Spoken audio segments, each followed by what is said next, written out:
Salmo 19. Esse salmo compõe o primeiro livro do Saltério, escrito praticamente todo por Davi, que é o Salmo 1 ao Salmo 41. E este salmo trata da revelação de Deus. Então, abra sua Bíblia, mantenha a sua Bíblia aberta após a leitura, por gentileza.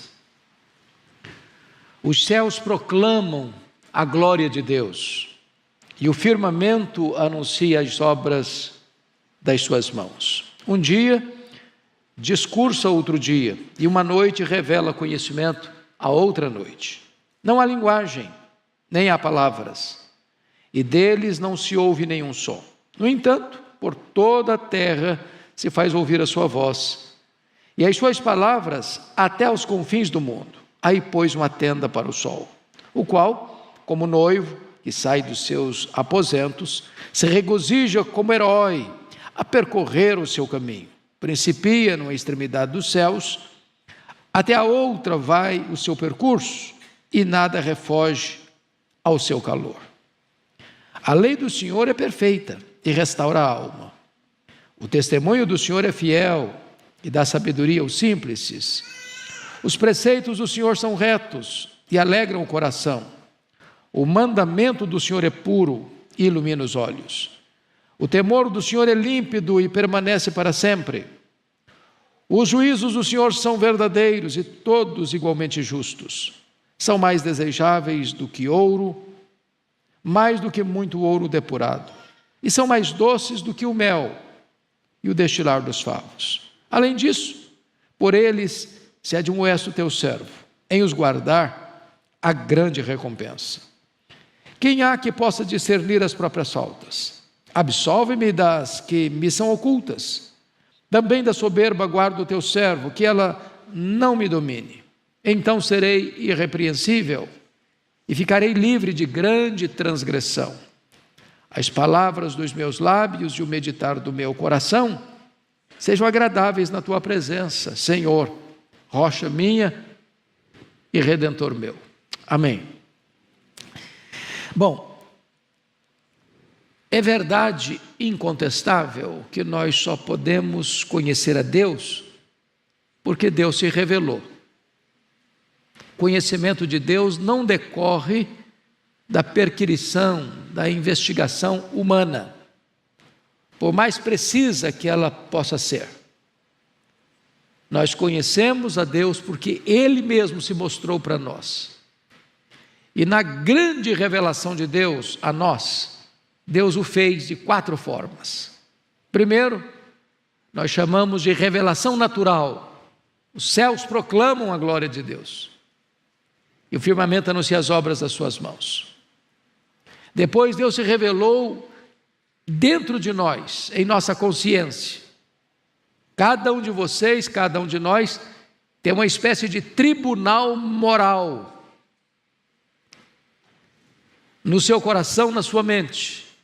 Não importa se uma pessoa é cristã ou não, todo ser humano tem uma espécie de noção do que é certo e do que é errado.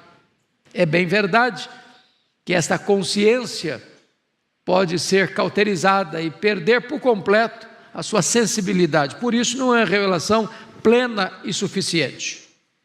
Então, em terceiro lugar, Deus se revela nas Escrituras, a sua palavra.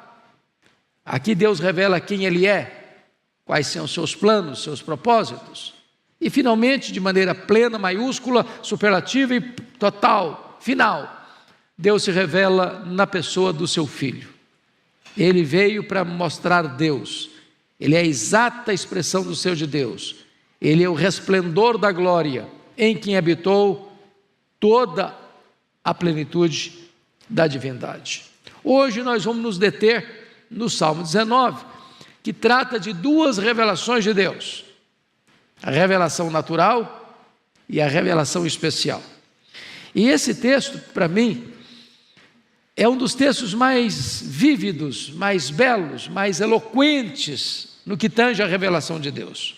Então eu vou dar como título deste salmo, para nosso estudo aqui, a eloquência de Deus.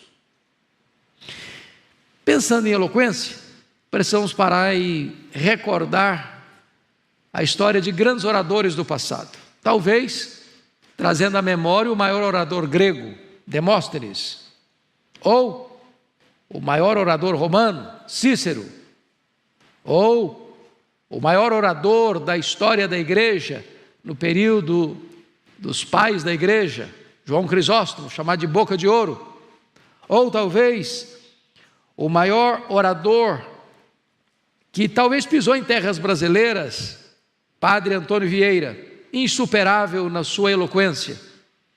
Foi o mestre de oratória, por exemplo, embora não tivessem sido contemporâneos, obviamente, de Rui Barbosa. Rui Barbosa aprendeu com ele. Se você pensa num tribuno brasileiro, vem à sua mente Rui Barbosa. Mas todos esses não podem ser comparados com a eloquência de Deus. A eloquência de Deus. Então, esse texto vai tratar para nós sobre as obras de Deus, falando do seu poder, e a palavra de Deus falando da sua graça. A primeira revelação, a revelação natural, dirigida aos seus olhos. A segunda revelação especial, a Bíblia, dirigida aos seus ouvidos. Duas testemunhas de Deus estão aqui diante de nós. Primeiro, a natureza. Segundo, as Escrituras. Então, vamos dar uma olhadinha, a eloquência que emana da revelação natural, os versos 1 a 6 deste Salmo 19. Primeiramente, observe comigo que esta revelação natural é uma revelação clara. Verso 1: os céus proclamam a glória de Deus, e o firmamento anuncia as obras das suas mãos. Esta palavra proclamam, aqui esse verbo no hebraico, traz a ideia de o prorromper de uma fonte. É a ideia de uma cascata que abundantemente começa a jorrar. Não é uma proclamação tímida, limitada, pequena, frágil, mas é uma proclamação robusta, abundante, uma cachoeira que despeja em catadupas a manifestação de quem Deus é. E ele vai mostrar que são os céus que proclamam. E a palavra céus, notaram vocês, está no plural. A mesma lá de Gênesis 1:1. No princípio criou Deus os céus e a terra. Então você fala de céu, você fala primeiro do céu que você vê olho nu. Depois você fala do céu como o céu sideral. Esse espaço imenso, indevassável, que segundo os estudiosos tem mais de 93 bilhões de anos-luz de diâmetro. E você fala do céu, terceiro céu, lugar da habitação de Deus, onde nós também um dia estaremos glorificados. Então todo esse céu que nenhum homem jamais conseguiu explorar por completo, tudo isso que Deus fez, essa majestosa criação de Deus, despeja em catadupas, em cachoeiras abundantes, essa proclamação da glória de Deus. É certamente uma revelação clara, absolutamente clara. Ninguém pode dizer, não, eu não vejo Deus. Eu não vejo Deus. Deus está aí, com as suas digitais, em tudo quanto Ele criou. Seja numa gota de orvalho, seja na pétala de uma flor, seja numa montanha empinada aos céus, seja nos mares piscosos e prenhes de seres marinhos, tudo isso revela para nós a eloquência da revelação divina. Ela é clara. Mas em segundo lugar, essa revelação também é uma revelação constante. Veja o verso 2 comigo. Um dia discursa outro dia, e uma noite revela conhecimento a outra noite. E aí você começa a perceber que Deus não só se revelou, mas Ele se revela de maneira contínua constante e sem parar. Cada gota de orvalho tem uma composição diferente. Não existe uma gota de orvalho parecida com outra. Por que Deus é tão criativo assim? Por que Ele é tão constante assim? Você que aprecia a natureza, você olha para o entardecer, para o ocaso, e cada dia você olha para o céu, Deus pinta uma tela diferente, um quadro diferente, um cenário diferente. Este Deus não só se revelou de maneira majestosa, mas Ele faz questão de revelar-se constantemente a você. Talvez hoje você não percebeu, você passou despercebido, você correu demais, você nem olhou para o céu, você nem olhou para fora, você nem olhou para a natureza, mas amanhã Deus revela de novo, e na semana seguinte de novo, e no mês seguinte de novo, e no ano seguinte de novo, e Ele nunca se cansa de se revelar a você.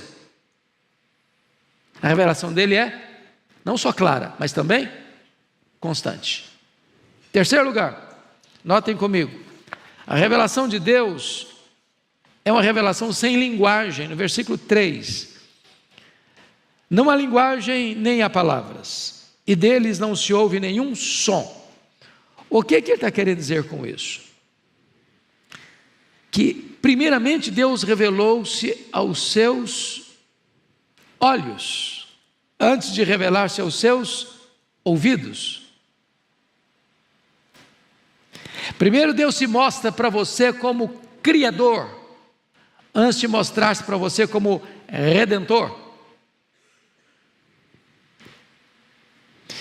E nesse sentido, irmãos, quando eu diz não há linguagem nem palavras, e você diz, e nem precisa.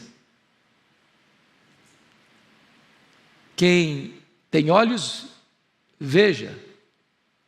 Quem tem ouvidos, escute, porque Deus está falando.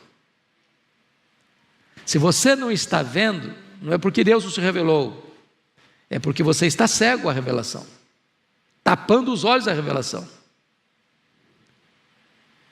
É uma linguagem aqui que não é dirigida aos seus ouvidos, é uma linguagem que é dirigida aos seus olhos.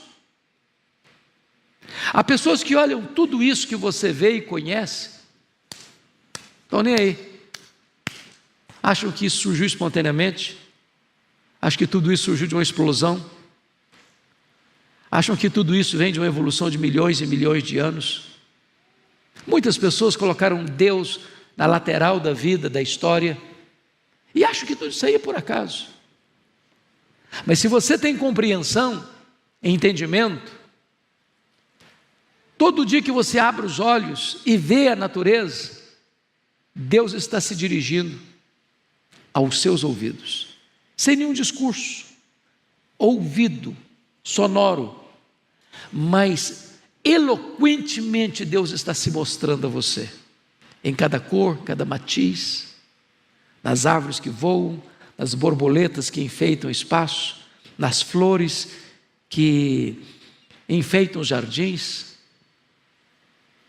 nos mares e nos rios cheios de peixes, na terra que produz, nos frutos saborosos. Em tudo isso, Deus se mostra de forma eloquente para você. Mas em quarto lugar, essa revelação, ela é universal. Olha o versículo 4. No entanto, por toda a terra se faz ouvir a sua voz, e as suas palavras até os confins do mundo, em toda a terra. Agora vamos entender isso aqui.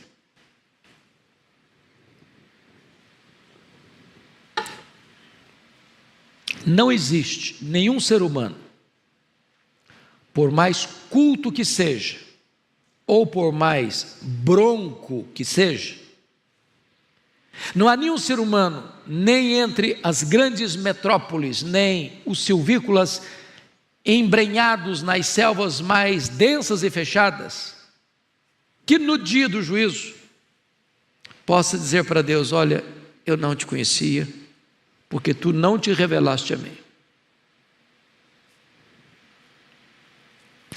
Abra sua Bíblia aí comigo, em Romanos capítulo 1, versículo de número 20. Olha o que Paulo, concordando com esse texto, vai dizer.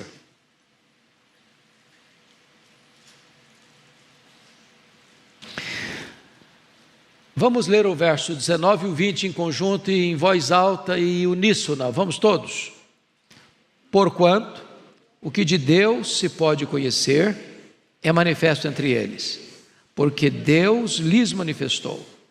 Porque os atributos invisíveis de Deus, assim o seu eterno poder, como também a sua própria divindade, claramente se reconhecem, desde o princípio do mundo, sendo percebidos por meio das coisas que foram criadas. Tais homens são, por isso, o quê? Indesculpáveis. Então esta revelação, ela é universal. Ninguém pode dizer, não, eu estava num lugar que a revelação não chegou. Eu estava numa caverna tão funda que o sol não apareceu. Ninguém tem desculpa para dizer, eu não vi Deus. Deus não se mostrou para mim. Ele é universal.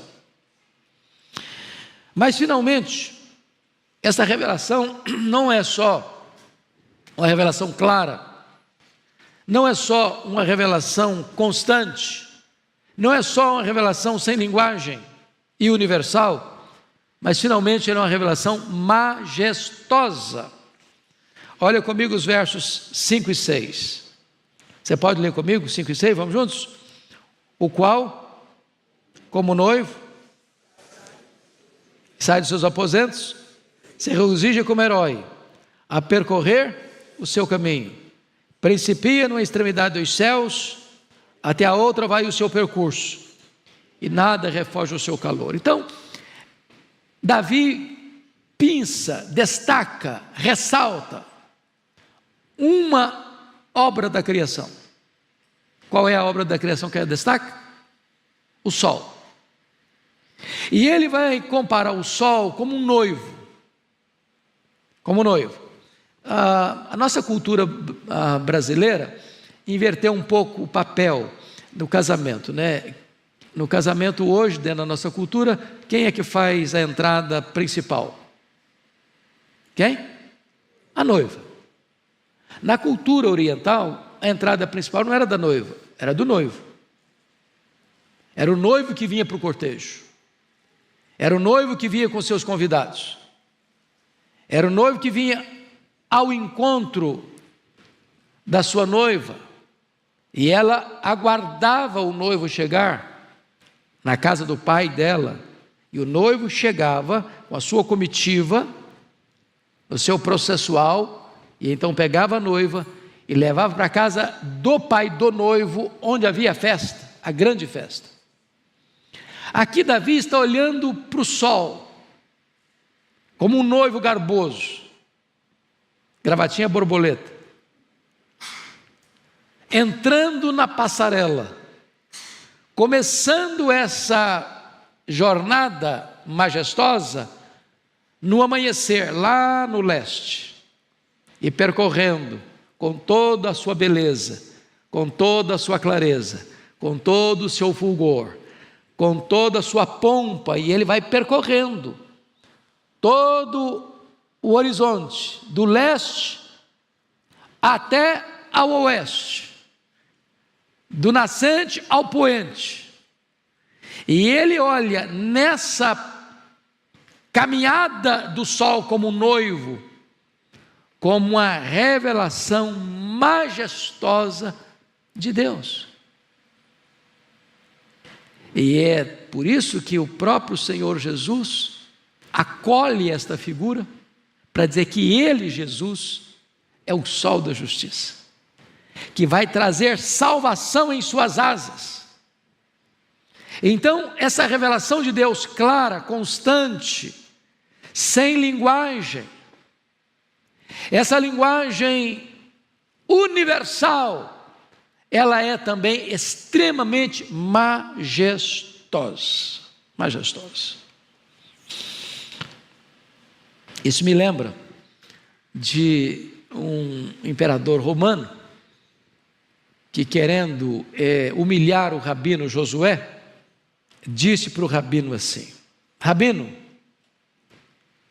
se você me mostrar o seu Deus, eu creio nele. Mostra-me o teu Deus e eu crerei nele. Os deuses romanos eram deuses visíveis, forjados por mãos humanas. O rabino topou o desafio e disse: pois bem, mostrar-te-ei o meu Deus. Marcaram um dia no jardim do Palácio Real, sol a pino, meio-dia, caminhando pelo jardim, e o imperador, curioso: como é que vai me mostrar o Deus dele? Aí no meio da jornada o rabino para e disse: majestade, não mostrarei a ti hoje o meu Deus. Inicialmente, mostrar-te-ei apenas um embaixador do meu Deus.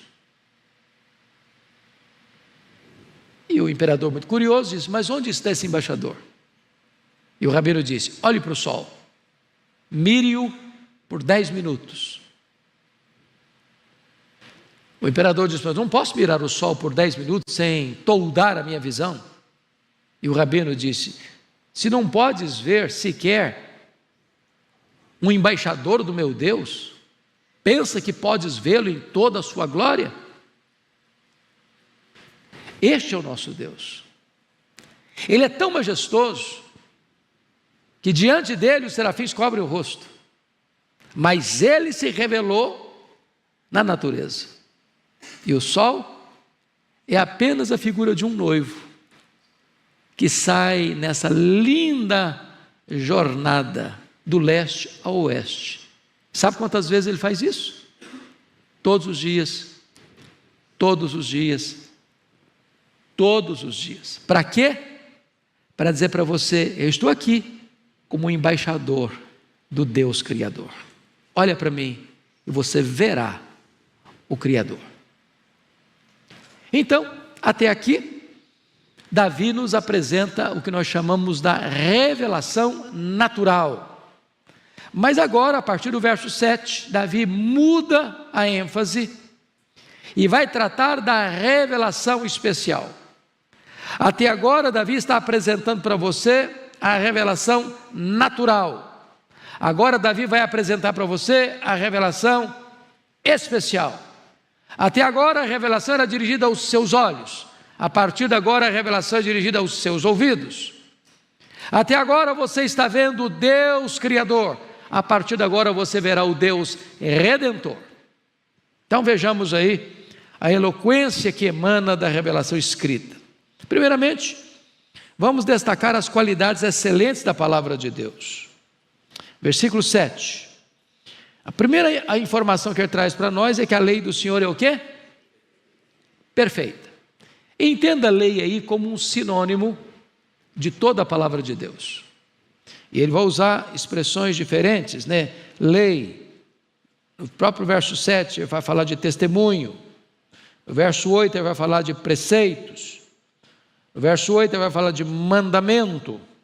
No verso 9 ele vai falar de temor. No verso 9 ainda vai falar dos juízos. Todas essas expressões significam a mesma coisa. Estão se propondo a definir para você o que é a palavra de Deus. Então, a primeira informação é que a lei do Senhor é o quê? Perfeita. E o que significa isso? Significa que na palavra de Deus não tem erro, falha, equívocos, contradições. Usando uma palavra mais técnica, a palavra de Deus é inerrante. Inerrante. Então vamos parar e pensar. Se a palavra de Deus é perfeita e ela não tem erros, você chega a uma outra conclusão. Ela não pode ter sido escrita por quem? Apenas por homens. John Wesley, certa feita, fez a seguinte colocação: a Bíblia foi escrita ou por anjos bons, ou por homens bons, ou por homens maus, ou por anjos maus, ou foi inspirada por Deus. Por anjos bons não podia ser, porque se foram eles que escreveram, e no texto está dizendo que não foi, então estariam mentindo, então não seriam bons. Homens bons apenas como origem também não podia ser, porque estariam mentindo, então já deveriam ser bons. Homens maus e anjos maus não poderia ser, porque a Bíblia é um livro que produz e incentiva a santidade, estaria contrária à natureza deles. Resta-nos apenas uma opção: a Bíblia foi revelada por Deus, inspirada por Deus, e escrita por homens santos de Deus. Então ela é o quê? Perfeita, não tem erro.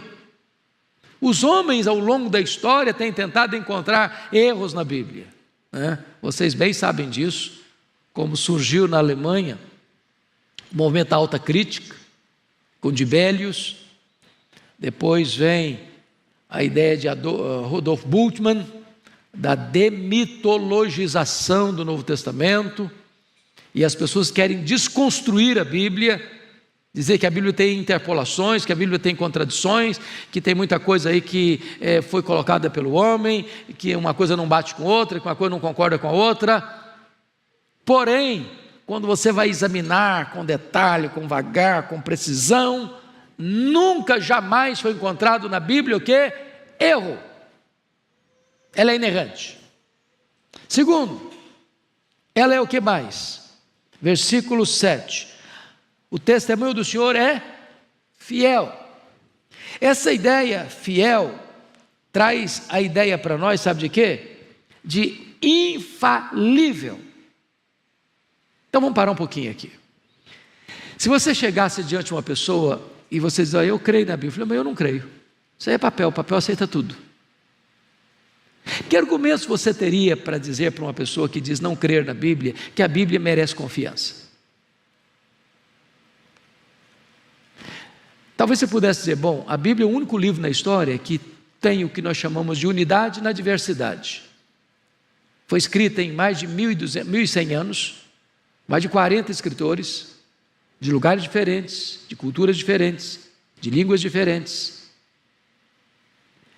E nunca houve entre eles qualquer contradição. Você pega um livro de ciência, um livro de filosofia, de psicologia, ou de qualquer outra área das ciências humanas, ou tal e tal e tal, e você percebe que o próprio autor escreve um livro hoje, daqui a 20 anos ele tem que reescrevê-lo, porque o que ele disse já não bate mais. A Bíblia está escrita há milênios, e nunca foi encontrado nela o quê? Contradição. Ela é fiel. Mas mais, e é esse ponto que eu quero pegar agora. Você pode dizer o seguinte: a Bíblia é um livro de profecias.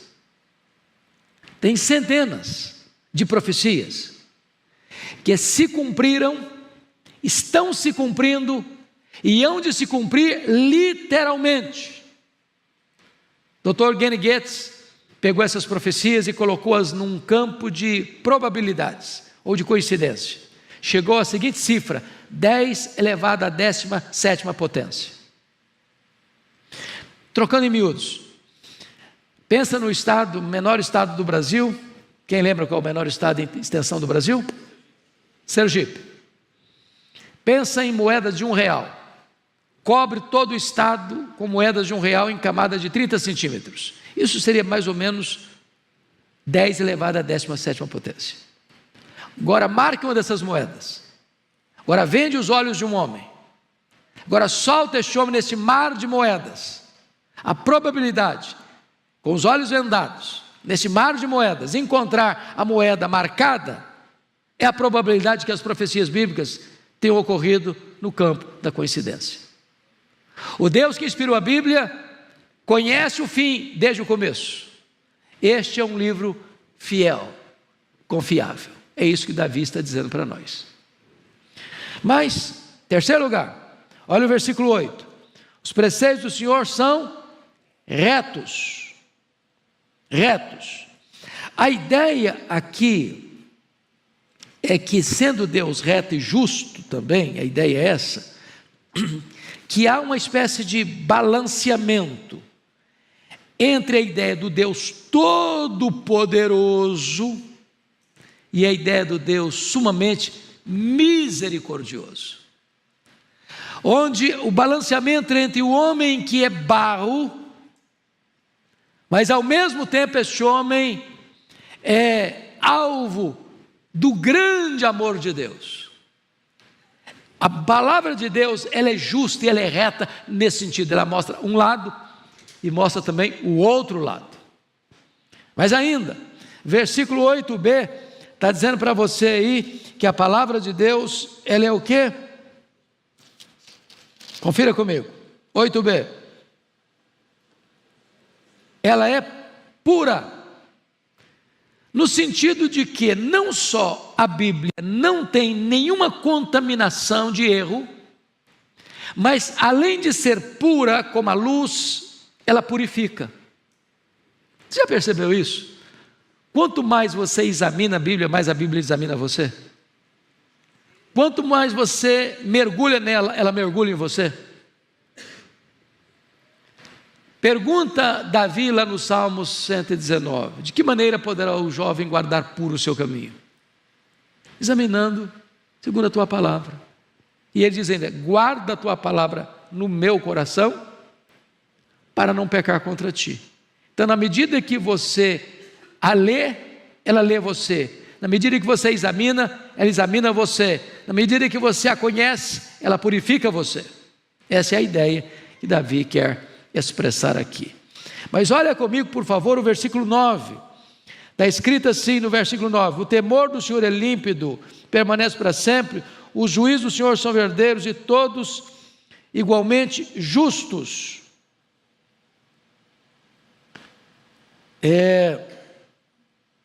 Eu quero só chamar a atenção para essa ideia, o temor do Senhor é límpido e permanece o quê? Para sempre. O que significa isso? Que a palavra de Deus é eterna.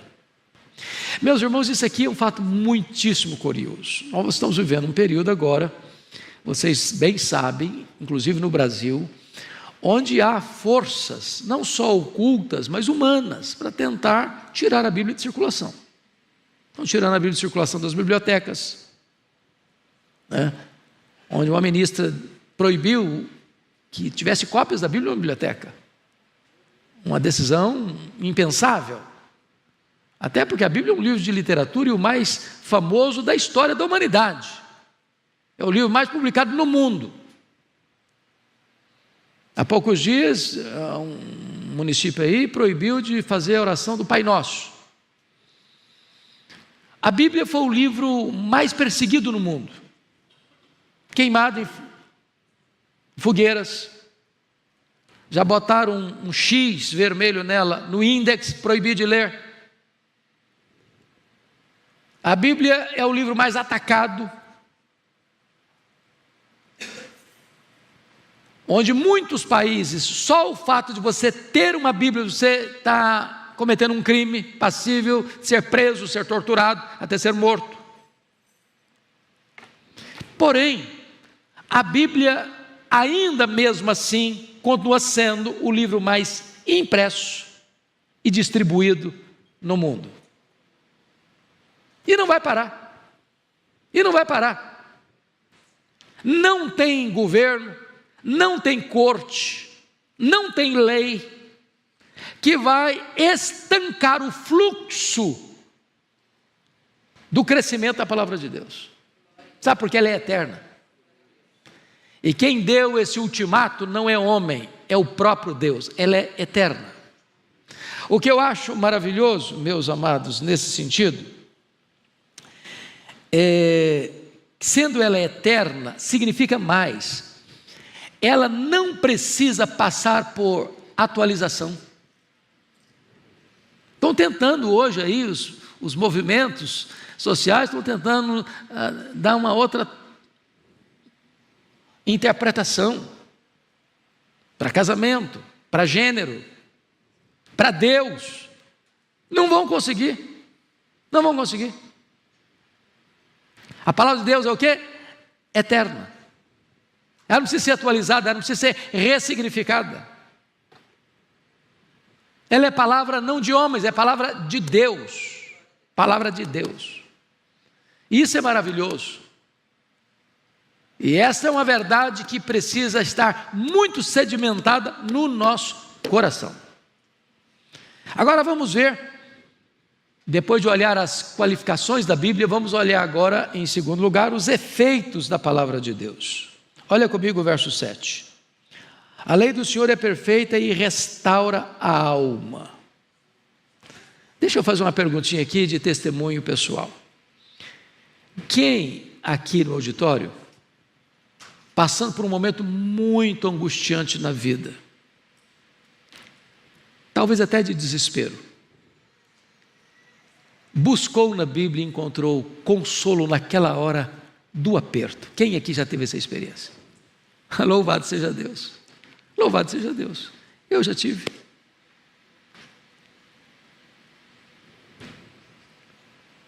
Quantas pessoas, meus irmãos, que outrora não conheciam a Deus, abriram a Bíblia, foram alcançados. Há pouco tempo, nós estávamos falando lá do nosso ministério, Na Luz para o Caminho, onde eu trabalho. Nós temos um ministério chamado Disque Paz, é um ministério de telefone, e onde as igrejas adotam esse modelo e ligam para um número e escutam uma mensagem. Eu gravo uma mensagem de 1 minuto, 1 minuto e meio, e a pessoa, ao ligar para aquele número, já cai direto na mensagem. E depois da mensagem, ela pode deixar o seu nome, deixar um recado, e a gente faz contato depois. Então, um colega meu, pastor Ceni Tavares, que hoje é pastor lá em Toronto, ele era pastor, então, em Aracruz, no Espírito Santo. E ele tinha um trabalho muito bonito com o Disque Paz. Na chegada da cidade, ele tinha placas com os 10 mandamentos, com o telefone do Disque Paz, espalhado na cidade toda. E um dia, um delegado da cidade, passando uma crise muito grande, tomou a decisão de tirar a vida dele. Ele chegou em casa, mas naquele dia ele tinha recebido um cartãozinho, que a gente distribui os cartãozinhos assim, com o número do Disque Paz. Ele chegou em casa, fechou a porta do quarto, botou o cartãozinho do lado do revólver dele, e quando ele foi pegar o revólver para dar um tiro na cabeça, ele viu o cartão, Disque Paz. E quando ele pegou e ligou para o número, a mensagem daquele dia era esta: se você está pensando em dar cabo da sua vida, em tirar a sua vida, não faça isso. Deus tem um plano na sua história. E ele tomou um susto, o revólver caiu da mão, falou: meu Deus, Deus está do outro lado dessa linha. Saiu correndo, foi para a igreja presbiteriana de Aracruz, entregou-se a Cristo, tornou-se um cristão, toda a sua família convertida a Cristo. Sabem por quê, meus irmãos? A palavra de Deus restaura a alma.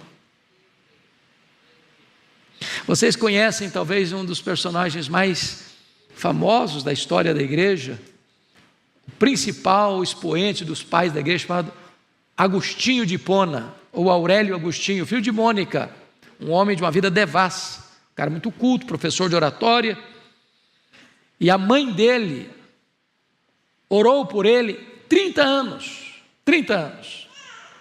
Um dia alguém dá um texto de Romanos 13 para ele, diz: toma e lê. E quando ele pega o texto, ele era um cara muito culto, professor de oratória, cara famoso, pega o texto, aquilo mexe com a estrutura dele, e ele se rende a Cristo, e é convertido a Cristo, e vai se tornar o maior teólogo da história da igreja, fonte onde foram beber os reformadores, Calvino, Lutero e outros reformadores mais. A palavra de Deus faz o quê? Restaura a alma. Mas olha o versículo 7 ainda, que diz que também dá sabedoria aos simples. Isso é maravilhoso, porque você sabe que conhecimento e sabedoria são coisas diferentes. Há pessoas muito cultas, mas tolas. Há pessoas que não têm estudo, mas são sábias. Pessoas que têm discernimento. E se existe uma coisa que a palavra de Deus produz no coração da gente, é sabedoria, discernimento, prudência. Não vá, não faça, não fale, fale agora, faça agora. Sabedoria para tomar decisão. Mas mais do que isso, a palavra de Deus ainda, gente, olha aí, versículo 8, alegra o coração, os preceitos do Senhor são retos e alegra o coração. Quanta coisa boa. Eu tenho um amigo que diz o seguinte: olha, se alguém fizesse uma proposta para você, você quer que tire o que da sua vida? Pode tirar tudo, mas o que você mais deseja ter? Não, isso aqui eu não fico sem minha Bíblia, sem a palavra de Deus. É um tesouro. A palavra de Deus alegra o coração. Eu fico impressionado como tem crente que não lê Bíblia. Que tem crente que não lê Bíblia, sabia disso? Tem crente até hoje que pega a Bíblia como um amuleto. Bota a Bíblia aberta no Salmo 91 em cima da sala, para espantar os maus olhados. Aí de vez em quando vai lá dar uma espanada na poeira e acha que está resolvido o problema. Ou tem outros que tem uma caixinha de promessa, todo dia tira um versículo, só sai coisa boa, na promessa lá não tem nada ruim, só coisa boa. Não conhece a Bíblia, não lê a Bíblia, não estuda a Bíblia. Às vezes eu chego em alguns lugares para pregar e eu acho muito curioso. Eu falo, meus irmãos, nós vamos abrir a Bíblia agora no livro de Abacuque. O cara começa desesperado lá em Gênesis: cadê o Abacuque? Acho que na minha Bíblia não tem Abacuque. Cadê o Abacuque? Volta de novo, torna a voltar. Não, sumiu o Abacuque.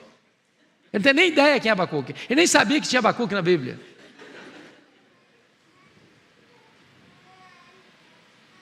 Mas se você chegar também em alguns igrejas e falar, meus irmãos, nós vamos abrir a Bíblia no livro de Zebedeu.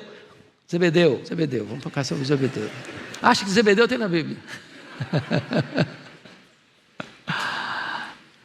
Quando eu era criança, lá na roça, a gente aprendia um cântico para no cântico citar os livros da Bíblia.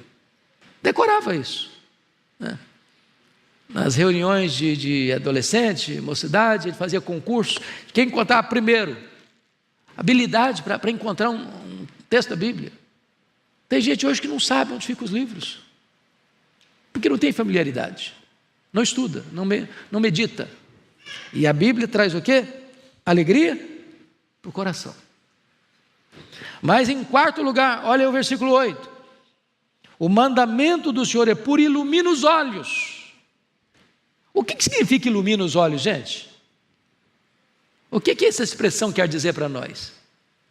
Quando você lê a Bíblia, seus horizontes clareiam, seu entendimento esclarece, sua visão da vida melhora, sua compreensão de mundo melhora, sua percepção da realidade melhora. Deixa eu dizer uma coisa a vocês.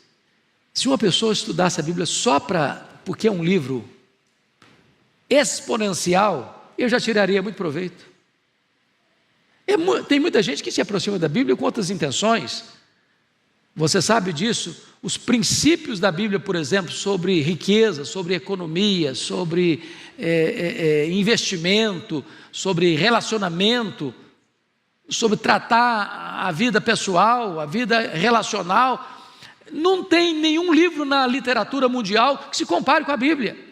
Muito embora ela não foi escrita com essas intenções e com esse propósito. A Bíblia foi escrita para revelar-nos Deus, revelar-nos seu Filho Jesus Cristo e nos levar a conhecê-lo, a amá-lo, a adorá-lo, a servi-lo.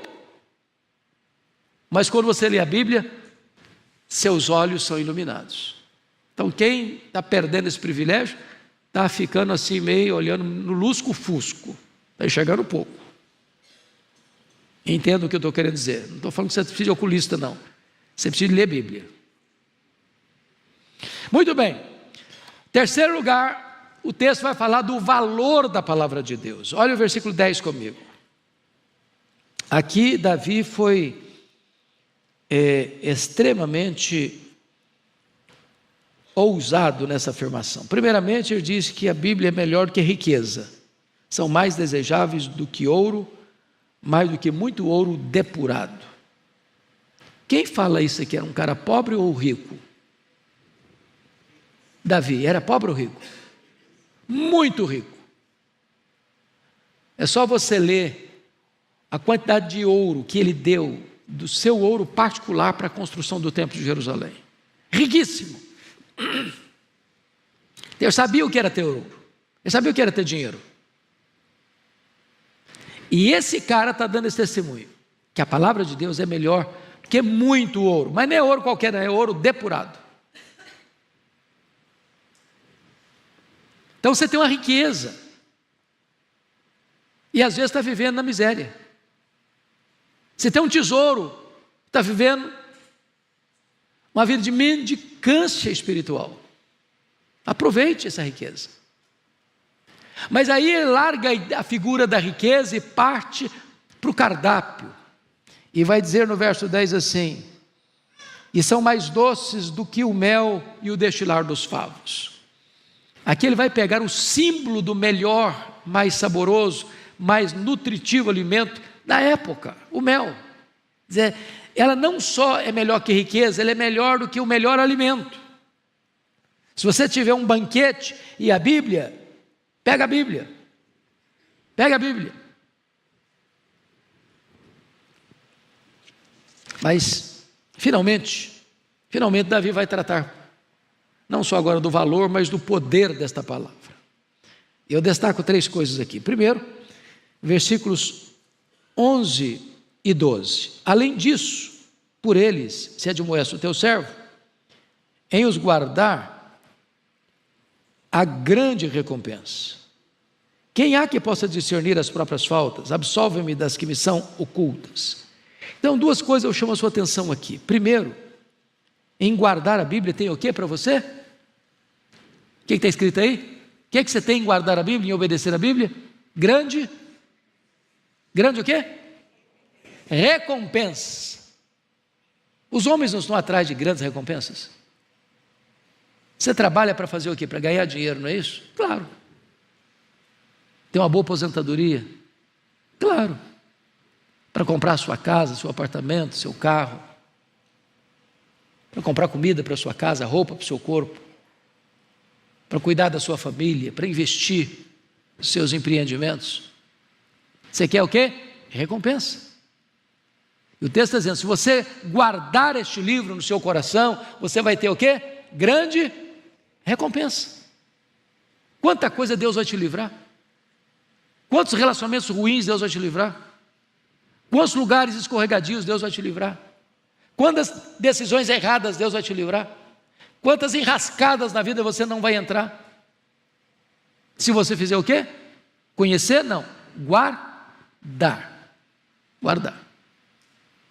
Mas a segunda coisa que ele vai mostrar para nós aí é que quando você estuda a Bíblia, versículo 12, você vai ter capacidade de desvendar pecados ocultos. Quem há que possa discernir as próprias faltas? O que ele está querendo dizer com isso aqui? Tem hora que você faz coisa e você nem sabe o que você está fazendo, está errado. Você acha que está certo. Você defende a sua atitude. O que o Davi está falando é que você e eu não temos nem a capacidade de aferir as coisas corretamente. Quer dizer, eu estou fazendo certo, estou fazendo errado. Agora, se eu não consigo ter discernimento sequer daquilo que eu faço, e faço seja visível ou publicamente, ele está dizendo outra coisa: absolve-me das faltas que me são ocultas. E aí, todos nós caímos nessa rede.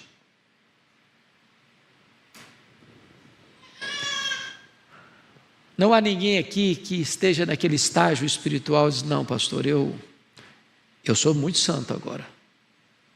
Erro não. O senhor me conhece, né? Eu não erro de jeito nenhum. Sou gente batuta, gente boa. Nunca cruzou pela minha cabeça pensamento ruim. Nunca subiu ao meu coração um desejo pecaminoso. Eu já estou chegando ao estágio angelical.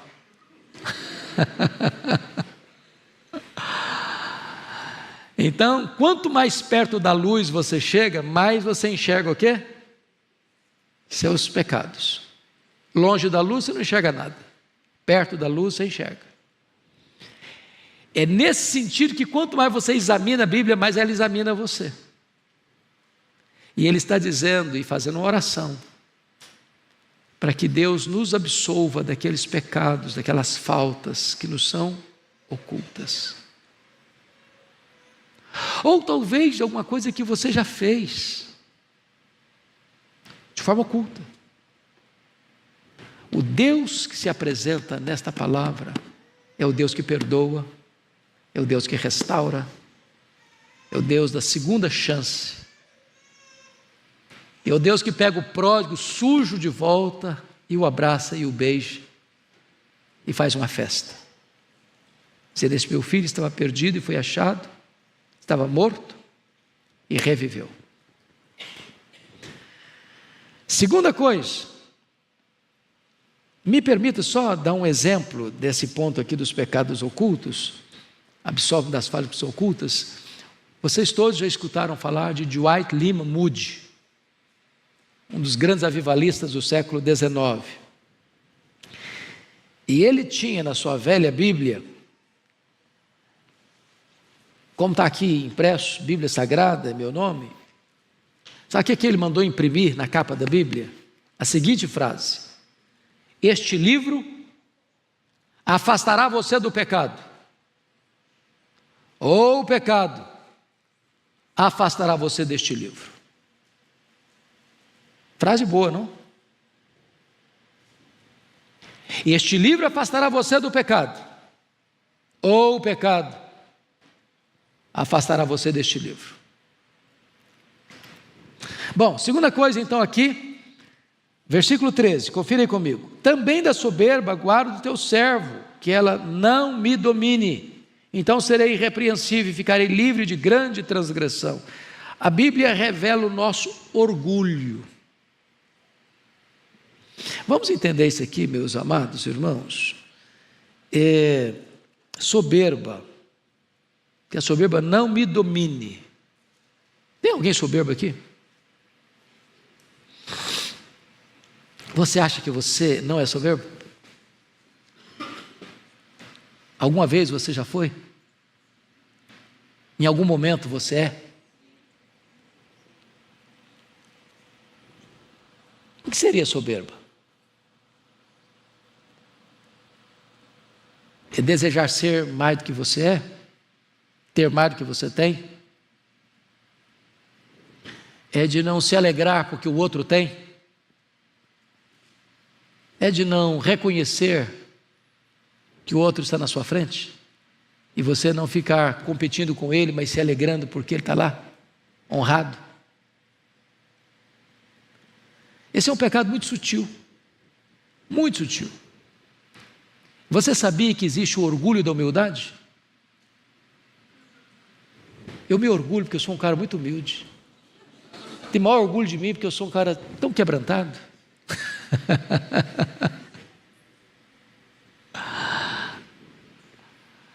Há pessoas que se orgulham da sua humildade, sofrem uma rasteira deles mesmos, tropeçam nas suas próprias supostas virtudes. Então, o que Davi está pedindo, eu falei, meu Deus, me livra desse negócio. E você só vai ter essa percepção na medida que você vai examinando as Escrituras, se colocando diante do espelho das Escrituras. Porque a Bíblia, irmãos, ela é como um raio-x. Hoje não dizem raio-x mais, né? Na minha época que tinha raio-x, hoje tomografia computadorizada, esses troços mais chiques. Enxerga a gente por dentro. Pegando a figura lá do pedreiro, do construtor, por que ele levanta uma parede e bota um prumo? Para saber o quê? Se a parede está o quê? Sinuosa, torta, fora do lugar, bota o prumo. A Bíblia é um prumo. A Bíblia, irmãos, ela é comparada com uma lamparina, com uma luz. Já andou no escuro alguma vez? Sem lanterna, sem luz elétrica? Você não vê o problema do caminho. Ele é lâmpada para os meus pés, luz para o meu caminho. A Bíblia é como um martelo. Para que você usa um martelo? Para quebrar alguma coisa dura? Você não quebra na força do dedo? A Bíblia é como uma espada. Para que serve uma espada? Para lutar, para se defender, para atacar. Então, a bênção de você estudar a Bíblia é que na medida que você vai estudando a Bíblia, ela vai sendo todas essas ferramentas para construir em você um caráter parecido com o caráter de Cristo. E desconstruindo tudo aquilo que se opõe a você ser uma pessoa parecida com Jesus. Mas finalmente, em último lugar, a palavra de Deus gera em nós desejos elevados. Olha o verso 14. Você pode ler o 14 comigo? Vamos juntos? As palavras dos meus lábios e o meditar do meu coração sejam agradáveis na tua presença, Senhor, rocha minha e redentor meu. Então, ele quer, primeiramente, coerência. Sejam agradáveis em que lugar? Perto dos meus amigos, para eles me elogiarem. Sejam agradáveis na tua presença. Deus conhece tudo, vê tudo, sonda tudo. Então não dá para fazer propaganda, não dá para rasgar seda. Ele sabe, ele vê, ele conhece. Que as palavras dos meus lábios, isso é público, mas que o meditar do meu coração, aí só Deus vê. É possível que as palavras dos nossos lábios sejam lindas, e que o meditar do nosso coração sejam impublicáveis. Impublicáveis. O que ele está pedindo? Coerência. Meu Deus, eu não quero ser incoerente, não quero ser contraditório. Eu não quero falar coisa bonita e ter desejo feio. Eu quero que todo esse cenário seja agradável na tua presença. E ele fecha, chamando Deus de refúgio e redentor, dizendo o seguinte: Senhor, rocha minha, redentor meu. Deus não é apenas o seu refúgio, mas Deus é o seu Salvador e Redentor. Em outras palavras, a Bíblia sempre vai nos remeter a Deus. Nós não idolatramos a Bíblia. A Bíblia não é um substituto de Deus na nossa vida. A Bíblia é o instrumento que Deus nos deu para nos levar a Ele. Ele é o nosso refúgio, Ele é o nosso Redentor. Vamos ficar em pé e vamos orar. Nossa gratidão, ó Deus, pela Tua palavra. Nossa gratidão porque tantos povos ainda não têm o privilégio de ter este texto nas mãos. Milhares de línguas, idiomas, dialetos ainda não têm a Tua palavra em seu idioma.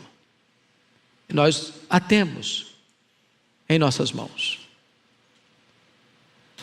Pedimos-te que Tu reavives no nosso coração o amor à Tua palavra, o desejo de conhecê-la, de lê-la, de nela meditar de dia e de noite. Rendemos-te graças porque de maneira tão majestosa Tu te revelaste a nós na criação. Com tudo isso, o propósito é te conhecermos mais e mais, porque conhecer-te é a própria essência da vida eterna. Bendito é o Teu nome por esse tempo precioso aqui na Tua casa, estudando a Tua palavra. Que Tu abençoes cada pessoa que está aqui neste templo e cada pessoa que nos acompanha pelas mídias sociais. Oramos com gratidão, em nome de Jesus. Amém. Deus abençoe, meus amados.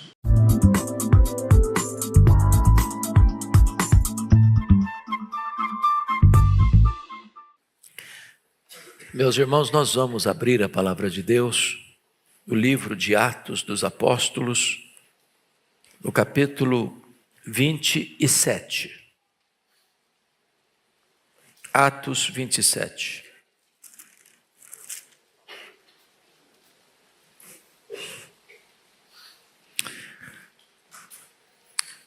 Eu gostaria de saber quantas pessoas trouxeram Bíblia. Levanta a sua Bíblia. Louvado seja Deus. Quem tem sua Bíblia no seu smartphone, no seu telefone? Ok, todos então antenados com o texto. Versículo 9, a partir do versículo 9.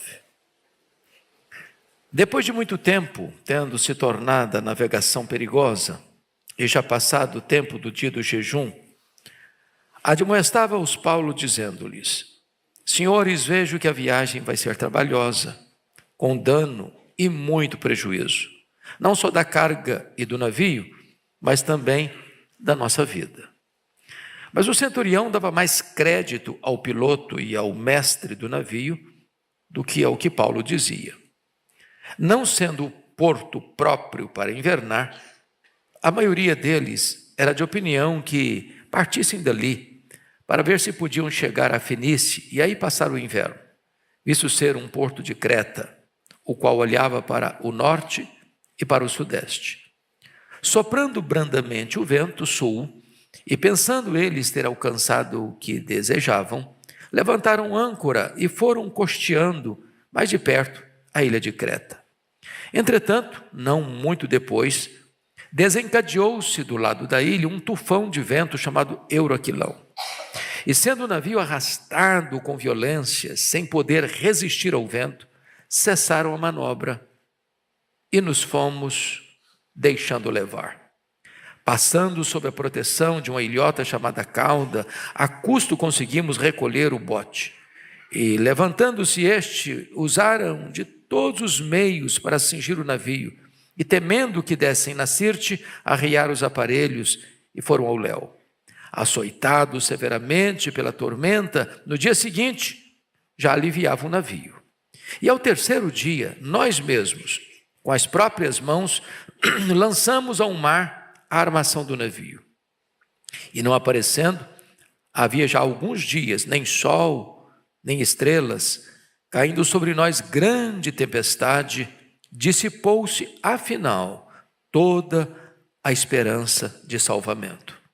Havendo todos estando muito tempo sem comer, Paulo, pondo-se em pé no meio deles, disse: Senhores, na verdade era preciso terem me atendido e não partir de Creta para evitar este dano e perda.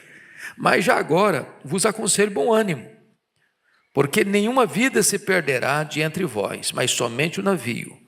Porque esta mesma noite, um anjo de Deus, de quem eu sou e a quem sirvo, esteve comigo, dizendo: Paulo, não temas, é preciso que compareças perante César. E eis que Deus, por sua graça, te deu todos quantos navegam contigo. Portanto, senhores, tende bom ânimo, pois eu confio em Deus, que sucederá do modo por que me foi dito. Porém, é necessário que vamos dar a uma ilha. Quando chegou a 14ª noite, sendo nós batidos de um lado para o outro no mar Adriático, por volta da meia-noite, pressentiram os marinheiros que se aproximavam de alguma terra. E lançando o prumo, acharam 20 braças. Passando um pouco mais adiante, tornando a lançar o prumo, acharam 15 braças. E receosos de que fôssemos atirados contra lugares rochosos, lançaram da popa 4 âncoras e oravam para que rompesse o dia. Procurando os marinheiros fugir do navio e tendo arriado o bote no mar, a pretexto de que estavam para largar âncoras da proa, disse Paulo ao centurião e aos soldados: Se estes não permanecerem a bordo, vós não podereis salvar-vos. Então, os soldados cortaram os cabos do bote e o deixaram afastar-se. Enquanto amanhecia, Paulo rogava a todos que se alimentassem, dizendo: Hoje é o 14º dia em que, esperando, estáis sem comer, nada tendo provado. Eu vos rogo que comais alguma coisa, porque disso depende a vossa segurança, pois nenhum de vós perderá nem mesmo um fio de cabelo. Tendo dito isto, tomou um pão, deu graças a Deus na presença de todos e depois de o partir começou a comer.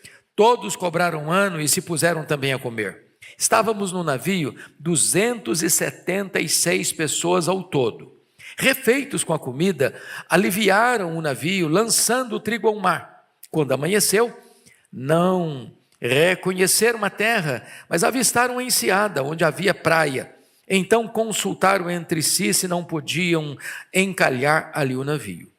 Levantando as âncoras, deixaram-no ir ao mar, largando também as amarras do leme. E alçando a vela de proa ao vento, dirigiram-se para a praia.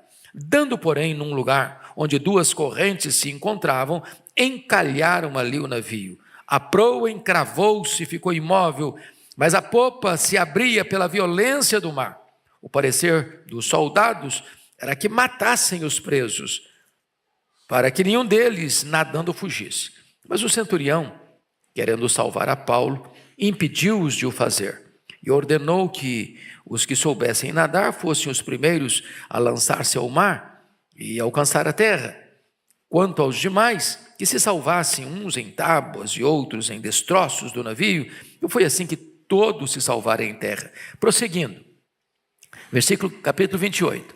Uma vez em terra, verificamos que a ilha chamava-se Malta.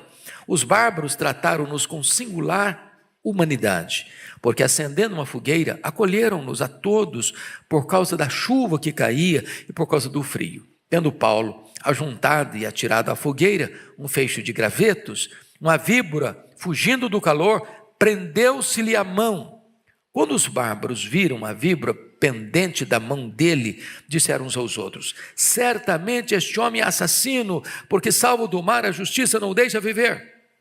Porém ele sacudiu o réptil no fogo, não sofreu mal nenhum, mas eles esperavam que ele viesse a inchar ou a cair morto de repente. Mas depois de muito esperar, vendo que nenhum mal lhe sucedia, mudando de parecer, diziam ser ele um deus.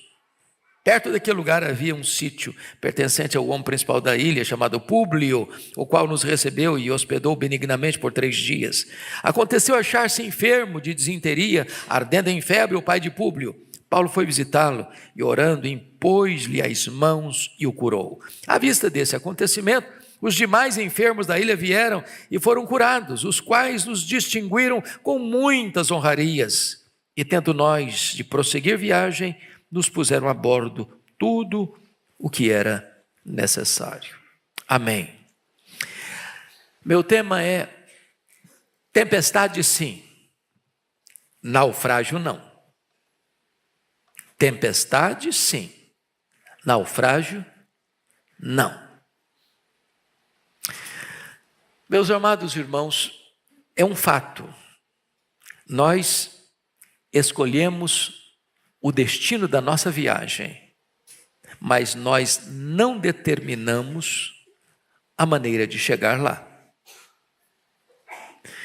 O coração do homem faz planos, mas a resposta certa vem do Senhor.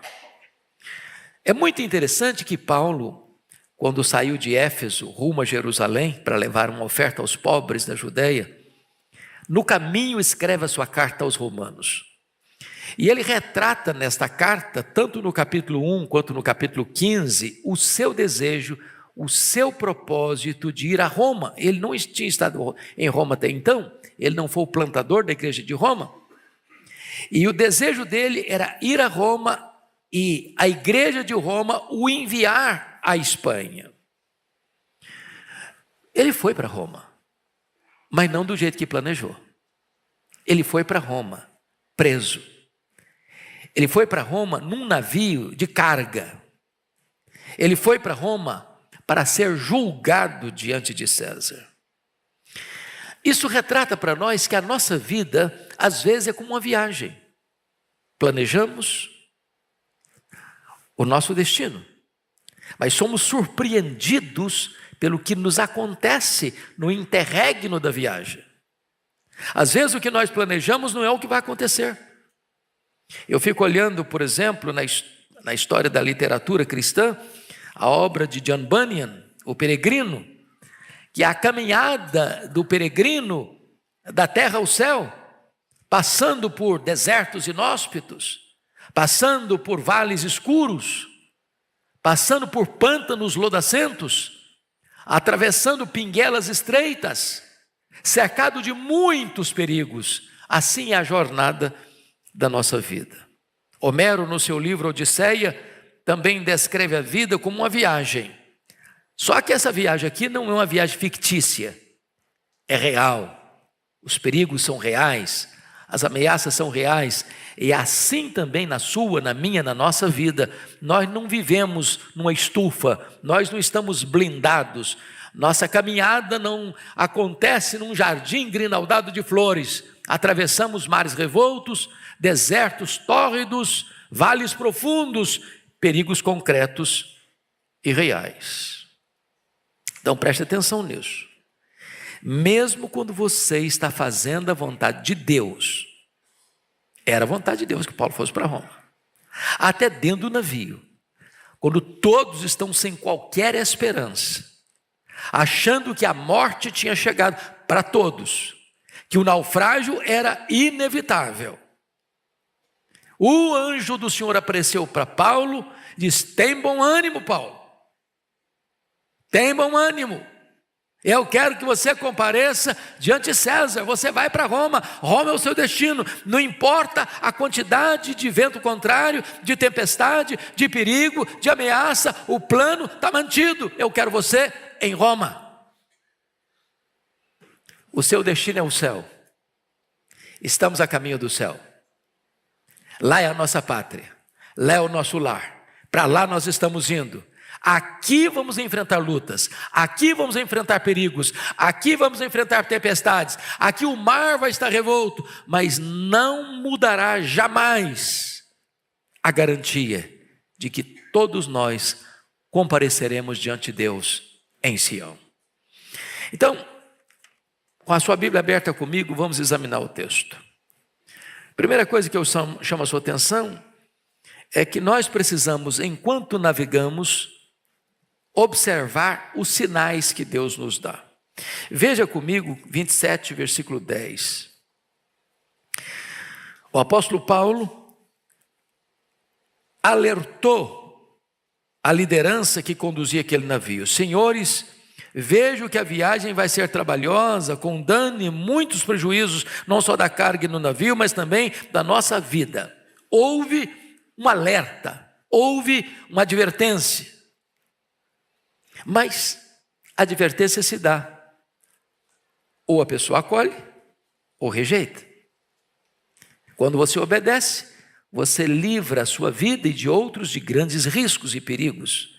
Quando você não observa, então você está enfrentando perigos. Deus põe placas no caminho da nossa vida. Deus põe outdoors iluminados nas veredas da nossa vida. Se nós não observarmos essas placas, vamos enfrentar acidentes, vamos enfrentar perigos, vamos enfrentar ameaças. Em todas as áreas da vida, Deus põe placas de advertência. É melhor não ir, não é seguro sair. Eles não atenderam a essa advertência. Veja comigo o versículo 11, o descrédito deles, mas o centurião é aquele líder romano que cuida de 100 soldados, mas o centurião dava mais crédito ao piloto e ao mestre do navio do que ao que Paulo dizia. Ou seja, onde nós buscamos orientação para seguirmos na viagem da vida com segurança, atendemos os conselhos que emanam da palavra de Deus, escutamos as orientações que vêm dos servos de Deus, a quem nós vamos ouvir? Quando nós não damos ouvidos aos conselhos daqueles que andam com Deus, vamos sofrer consequências. Por exemplo, quantos filhos, quantas filhas, que sendo orientado por seus pais, por exemplo, na área de namoro e casamento, não escutaram, não ouviram. tomaram uma decisão apressada e sofreram as consequências. Quantas pessoas que, ao fazerem uma aliança de trabalho, de empresa, de negócios, com aqueles que não temiam a Deus e foram advertidos, mas não escutaram e sofreram as consequências. Aqui está um caso de descrédito. Mas veja comigo o versículo 12. A voz da maioria nem sempre é a voz de Deus. Versículo 12 diz: não sendo o porto próprio para invernar, a maioria deles era de opinião de que partissem dali. Ou seja, foi feito certamente uma espécie de plebiscito, de votação. Vamos ver a opinião da maioria. Vamos fazer uma votação aqui. Vão sair ou vão ficar? Vamos viajar ou vão permanecer aqui? E o texto diz que a maioria ganhou. Não, vamos embora. O Paulo advertiu que não deve sair, mas a maioria tem razão. A voz do povo é a voz de Deus. Pensaram eles. Preste bem atenção nisso. Nem sempre a maioria está com a razão. Via de regra não está. Se você for escutar a opinião das pessoas sobre a sua vida, sobre as suas decisões, sobre o que você deve fazer ou não deve fazer, via de regra, a multidão não está com a razão. Quando eu olho, por exemplo, para a vida de Sansão, lá no casamento dele, ele era um nazireu, ele não podia beber bebida forte. Mas diz o texto lá que ele deu uma festa, e diríamos nós hoje, de arromba,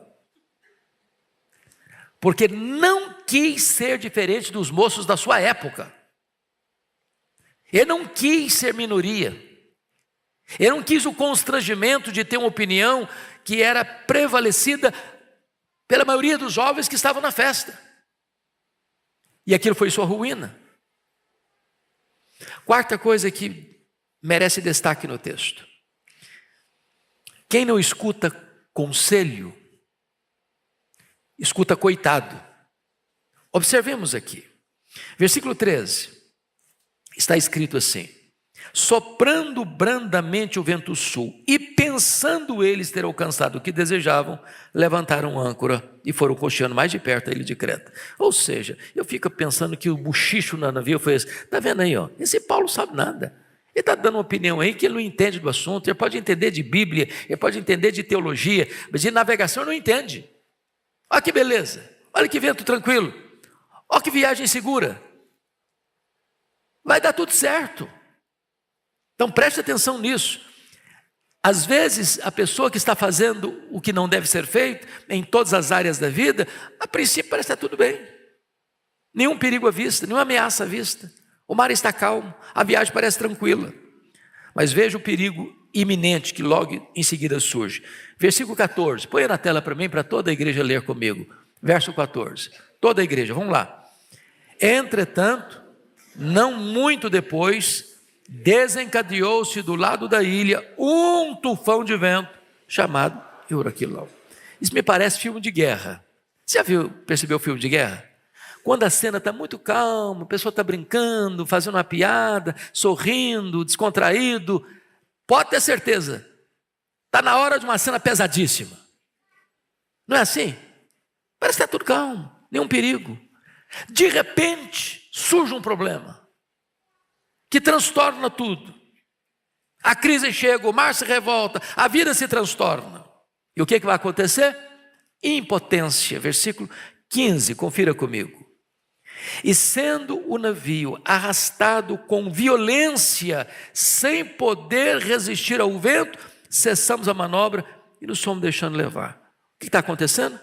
Perderam o controle. O navio não obedece mais comando. Ele está rodopiando no meio do mar, completamente rendido à tempestade, sem qualquer possibilidade de atender ao comando dos líderes daquele navio. Às vezes ficamos exatamente assim na nossa vida. Consequência? Prejuízo. Leia comigo o verso 18 e 19. Põe na tela, por favor, para toda a igreja ler. 18 e 19. Açoitados severamente pela tormenta, no dia seguinte já aliviava o navio. E no terceiro dia, nós mesmos, com as próprias mãos, lançamos ao mar a armação do navio. Então, o navio levava uma carga de trigo para Roma. Não atenderam? O que está fazendo aqui? Sofrendo prejuízo financeiro. O navio já está correndo risco de ir a pique e a carga do navio já tendo jogado fora. É um prejuízo enorme, perdas financeiras. Mas pior do que isso, está no versículo 20. Toda a igreja comigo, versículo 20, chega o momento da desesperança. Vamos lá, todos nós? E não aparecendo, havia já alguns dias, nem sol, nem estrelas, caindo sobre nós, grande tempestade, dissipou-se, afinal, toda a esperança de salvamento. O texto é progressivo. Veja você, havia alguns dias que você não sabia se era de dia, se era de noite. Não aparecia sol, não aparecia estrela.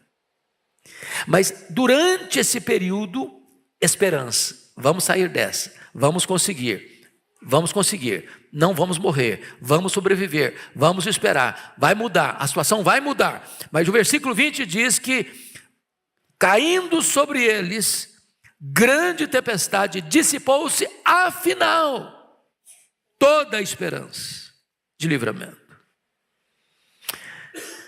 Às vezes nós somos encurralados por problemas tais que chega a um ponto que você diz, meu Deus, eu não estou vendo a luz no fim do túnel, eu não estou vendo uma saída, eu não estou vendo um escape.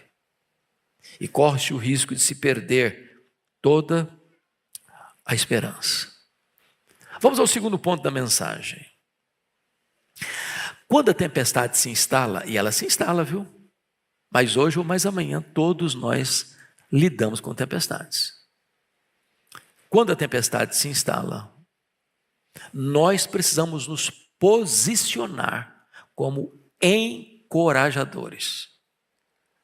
Porque os pessimistas dizem assim, vão morrer. Os incrédulos vão dizer, não tem saída. Os mais desanimados, é melhor a gente mesmo se jogar no mar, porque não vai ter mais jeito mesmo. O que fazer na hora da tempestade? O que fazer na hora da crise? Então vamos aprender. Veja vocês comigo os versos 21 e 22. Paulo encaminha as pessoas para a vida. Versos 21 e 22, toda a igreja comigo, por favor. Havendo todos estado muito tempo sem comer, Paulo, pondo-se em pé no meio deles, disse, senhores, na verdade era preciso terem me atendido e não partir de Creta para evitar este dano e perda. Mas já agora os aconselho bom ânimo, porque nenhuma vida se perderá de entre vós, mas somente o navio. Então preste atenção nisso. Paulo também não deixou para lá não. Ele apertou as tarraxas. Vocês tinham que ter me escutado. Vocês não ouviram. Vocês não obedeceram. Vocês estão colhendo as consequências. Mas ele não ficou também como aquela pessoa bem feito. Agora sofra as consequências. Agora se vira. Agora eu não estou nem aí. Eu vou morrer também. Vocês todos também vão morrer. Não. Paulo toma uma posição positiva. Mas já agora, bom ânimo. Já agora, coragem. Já agora, vão para frente. Paulo procura uma alternativa para mudar a crise. Deixa eu dizer uma coisa para você, irmão.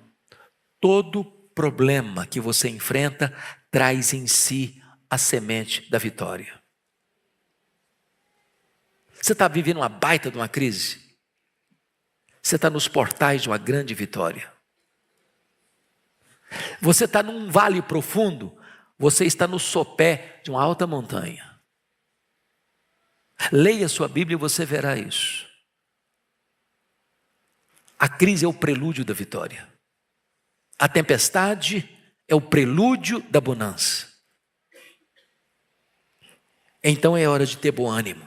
Eu não sei o problema que você está vivendo, mas bom ânimo. Levanta a sua cabeça. Tenha esperança.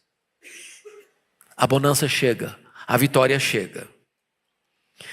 Segunda coisa, segundo ponto, na tempestade você precisa abandonar o medo.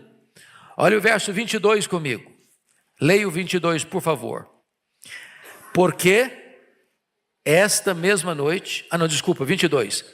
Mas já agora vos aconselho bom ânimo, porque nenhuma vida se perderá de entre vós, mas somente o navio. Mas já agora aconselho bom ânimo, ou seja, larga a mão desse medo. O medo congela o sangue nas suas veias. O medo paralisa você. O medo entorpece a sua razão. O medo tumultua seus sentimentos. O medo incapacita você a agir. Não é medo não, bom ânimo. Agora preste atenção, irmãos. Preste atenção, porque a situação não é moleza não. Você sabe o que é uma tempestade de 14 dias? Sem saber se é de dia ou de noite? Você já imaginou o que é estar rodopiando no meio do mar e o navio completamente à deriva? Você já imaginou que quando um problema vem, ele vem em pencas? Ele não vem sozinho? Porque depois de 14 dias é uma severa tempestade que os abate ainda. O resultado é que todos tomaram a seguinte ideia, chegaram à seguinte conclusão: acabou a esperança. Agora, quando acaba a esperança, a ordem de Deus é essa: tem bom ânimo. Acabou para você, os seus recursos chegaram ao fim, os seus recursos não existem mais, mas para Deus não tem impossíveis, para Deus não tem causa perdida, para Deus não tem problema insolúvel, para Deus não tem doença incurável, para Deus não tem pecado que Ele não perdoe, para Deus não tem situação tão adversa que Ele não reverta. Bom ânimo.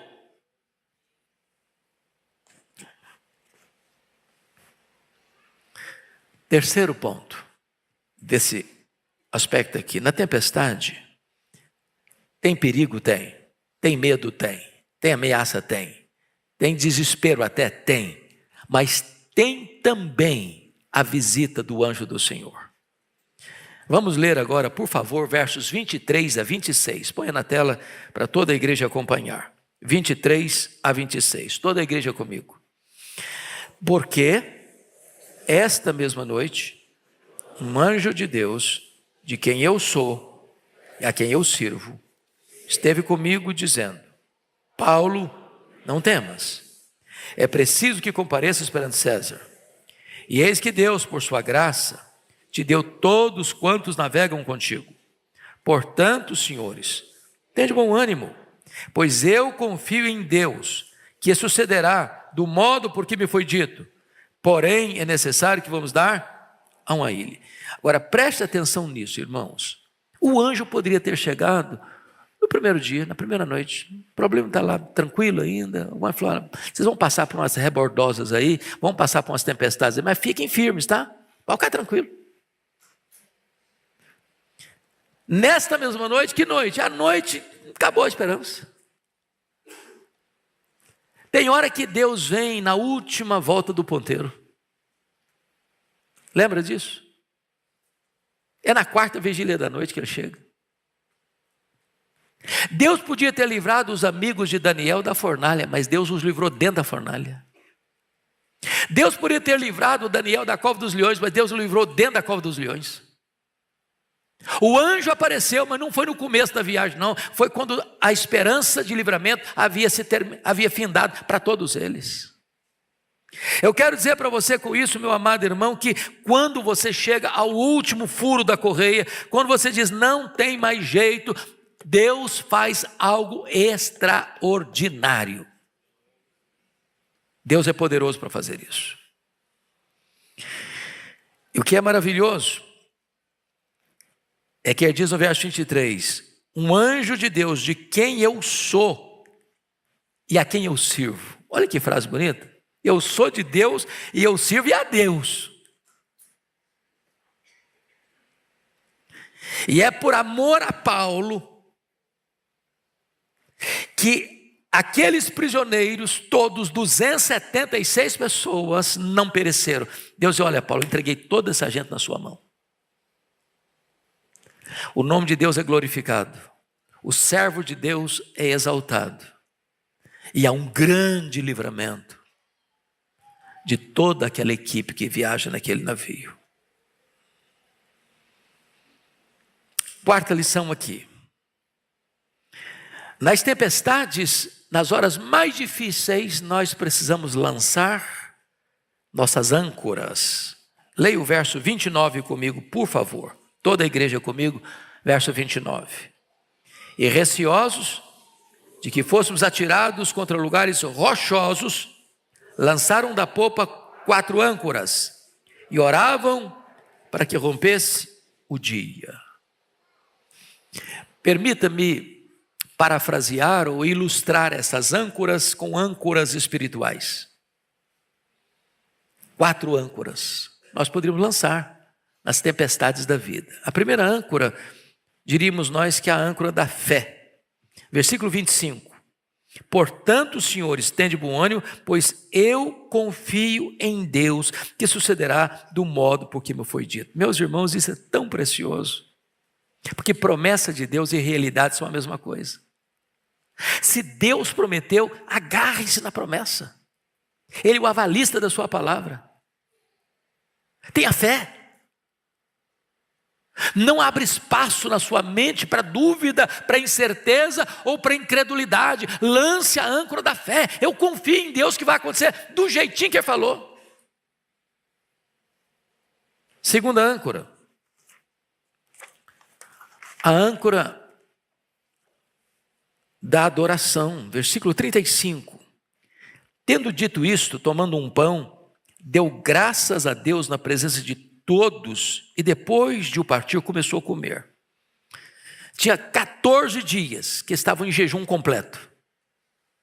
Não é porque não tinha pão, não. Não tinha clima. Não tinha ambiente. Eles estavam com um nó na garganta. A morte estava mostrando para eles a carranca. E naquele ambiente de prelúdio de morte e de ameaça de naufrágio, Paulo pega um pão e dá graças a Deus. Comece a dar graças a Deus na tempestade. Isso me lembra de Josafá. Ele está enfrentando um inimigo confederado que está cercando Jerusalém, ameaçando Jerusalém. Ele não tem prazo mais para convocar um exército ou equipar o exército para enfrentar o inimigo. E ele chega diante de Deus e diz: Senhor, não temos nós forças para resistirmos a esta grande multidão que vem contra nós, e nós nem sabemos o que fazer, mas os nossos olhos estão postos em Ti. E então Deus diz para ele: essa luta não é sua, Josafá, vocês não vão ter que guerrear. Arranje um exército, não de armas em punho, mas um coral cantando e louvando a Deus com voz alta sobremaneira. E tendo eles começado a cantar e a dar louvores, o Senhor pôs emboscada contra os inimigos e eles foram desbaratados. Comece a cantar, não depois que o inimigo foi vencido, mas para vencer o inimigo. O louvor é a arma de guerra. Mas a terceira âncora que eles lançam está aí no versículo 29, é a âncora da oração. Leia o 29 comigo, por favor, ponha na tela 29. Toda a igreja comigo. E receosos de que fôssemos atirados contra lugares rochosos, lançaram da popa 4 âncoras e oravam para que rompesse o dia. Meus irmãos, tem hora na Bíblia que eu fico olhando, pensando: meu Deus, eu não estou entendendo. Porque essa oração é óbvia demais, não é não? Não é óbvia demais, não?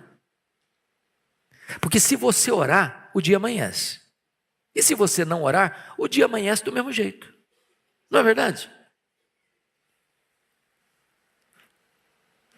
Mas por que eles oraram para que o dia amanhecesse? Eles precisavam de luz. Eles precisavam de ter certeza para onde estavam indo. Estava muito escuro, estavam sem direção. Tem hora que você precisa orar para que Deus lance luz na sua escuridão, para Deus trazer discernimento, para Deus trazer direção. Então vem a quarta âncora que eles lançam. Olha aí comigo o verso 26, é a âncora da certeza. Porém, é necessário que vamos dar a uma ilha. Não é possível, não é talvez, é necessário que vamos dar uma ilha. Ele tem plena convicção E a ilha para eles, num naufrágio, vai ser a porta da esperança. Vai ser a geografia do livramento. Vai ser o território da salvação. Vai ser evidência de que eles não vão morrer engolidos pelas águas do mar Adriático. Então diz a Escritura que os marinheiros tomam a decisão de pular fora do barco. E descem como se fossem disfarçados para lançar âncoras da popa, mas eles querem fugir do barco. Eles estão achando que não vai ter salvamento, não. E Paulo adverte: olha, eu sou apóstolo, estou parafraseando, mas quem entende navegação são esses marinheiros. Eles têm que ficar. Se eles saírem, vai todo mundo morrer. Olha o discernimento desse homem. Chega uma hora em que os soldados pensaram assim: vamos matar todos, porque eram prisioneiros. Paulo não estava viajando de primeira classe. Paulo estava viajando num cargueiro de trigo. Paulo não estava viajando com a elite de Roma, ele estava viajando como prisioneiro entre prisioneiros. E os soldados disseram: vamos matá-los para que eles não fujam. Até porque numa viagem dessa, se alguém fugisse, eles eram responsabilizados. Bendito seja Deus, o centurião, que já tinha percebido que Paulo era um homem diferenciado e que Deus estava salvando-os daquele naufrágio em virtude das orações de Paulo, da interferência de Paulo. Diz não, para poupar o apóstolo Paulo. E diz a Bíblia que o navio se perde, o navio se despedaça e todos se salvam, uns a nados, outros em tábuas, e todos chegam na ilha de Malta. E o que vai acontecer lá? Os malteses preparam a fogueira. Olha que coisa boa, eles são bárbaros. E bárbaros aqui não significa desumanos, não. Bárbaro aqui significa que eles não falavam grego. Trataram aqueles prisioneiros com urbanidade, com humanidade. Estava chovendo, estava fazendo frio. Eles se salvaram ali no mar revolto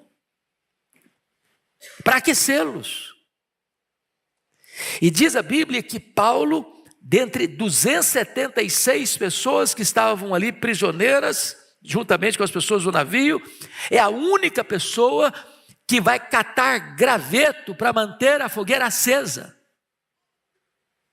Deixa eu dizer uma coisa para você, meu irmão. Nas tempestades da vida, você precisa se aproximar daquele que aquece você.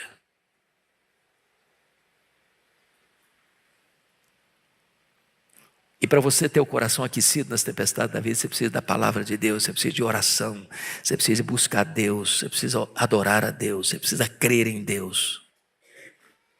Cata os seus gravetos. Mantenha acesa a chama. Cate seus gravetos no seu relacionamento conjugal, cate os seus gravetos na sua vida profissional, cate os seus gravetos na sua vida devocional, cate os seus gravetos na sua vida espiritual, mantenha esse fogo aceso. Mas notem mais, é curioso isso, porque quando Paulo está jogando aqueles gravetos no fogo, diz a Bíblia que brota do fogo, dos gravetos que Paulo está lançando, uma víbora, e prende na mão do Paulo. Eu tenho hora que fico olhando esse texto, quase dá vontade de dar risada. Falei, meu Deus, mas parece que Paulo era pé frio demais. Onde o cara entrava tinha problema. Ele vai para um lugar, é preso. Ele vai para outro lugar, ele é açoitado. Ele vai para outro lugar, ele é açoitado com varas. Ele vai para outro lugar, ele é acusado. Ele vai para outro lugar, chama o camarada de impostor. Ele vai para o lugar, eles expulsam o cara da cidade. Para todo lado que o homem vai, tem problema. E quando os bárbaros viram aquela cena, eles não se contiveram. Eles gritaram logo, é um assassino, tem se livrado do mar, a justiça não deixa viver, vai cair, vai inchar, vai morrer. Agora preste atenção nisso, o ser humano tem mania de rotular a gente. Você está passando por uma tempestade? Ele está passando essa tempestade porque deve ter feito alguma coisa errada, deve ter passado por alguma situação difícil. Não. Ninguém sofre sem causa. Essa cobra está mordendo na mão dele, ele é um assassino. Ele se livrou do mar, mas agora a justiça não deixa esse cara viver, não. Ele vai pagar. Cuidado ao rotular gente. Você pode carimbar gente de Deus.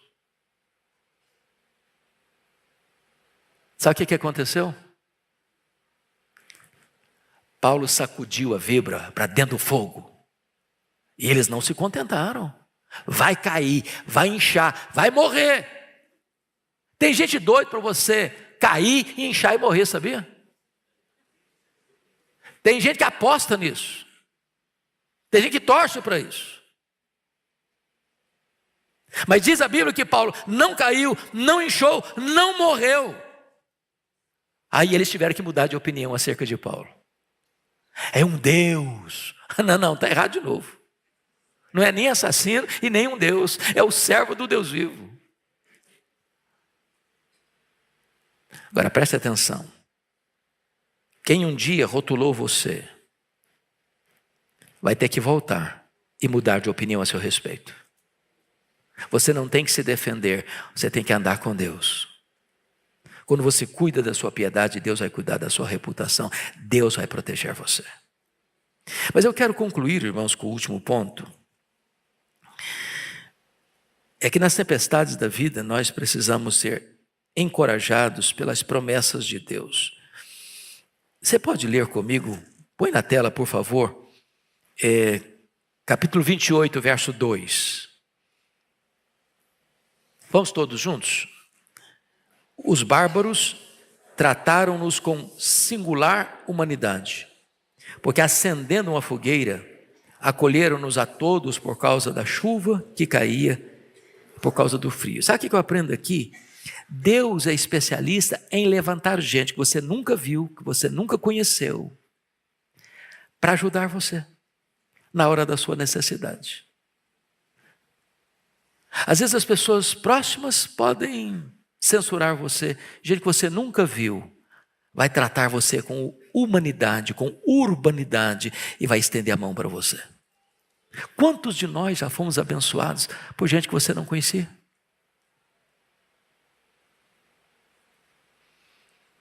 Eu tive uma experiência até engraçada, até interessante.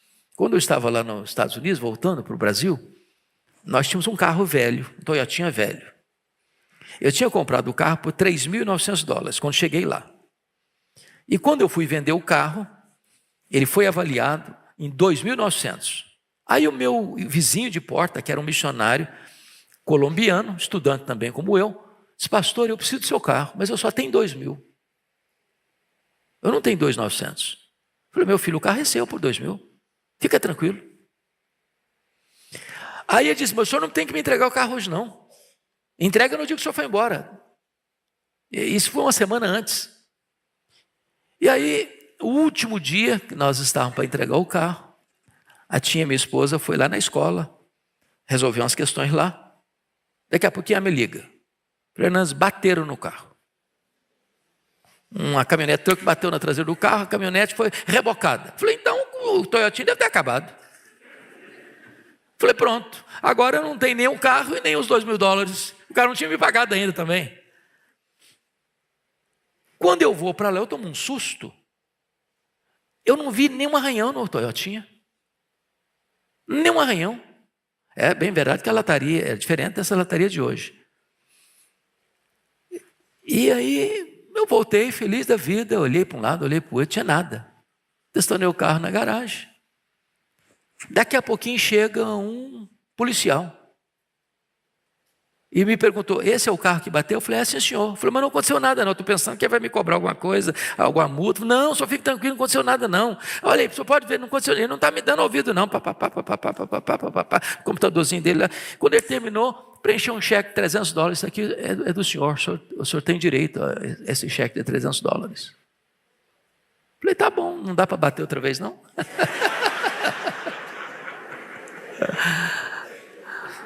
Deus arranja até um cara para bater no seu carro, para te dar uma oferta. Você já pensou no negócio desse?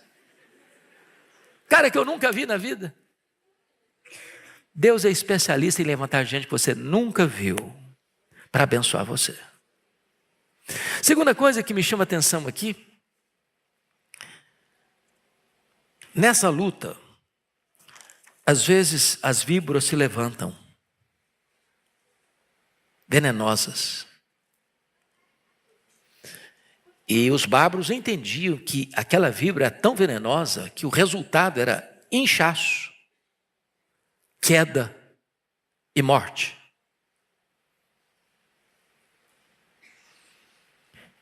E o seu Deus é especialista em proteger você do veneno das víboras.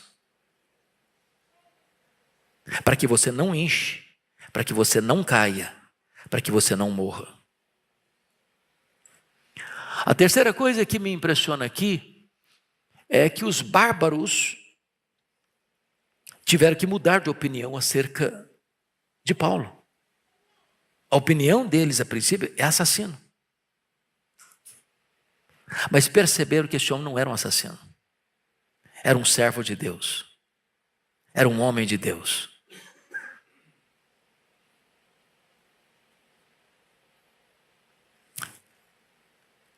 Talvez você tenha sido acusado ou caluniado por tanta gente que tenta botar uma marca em você.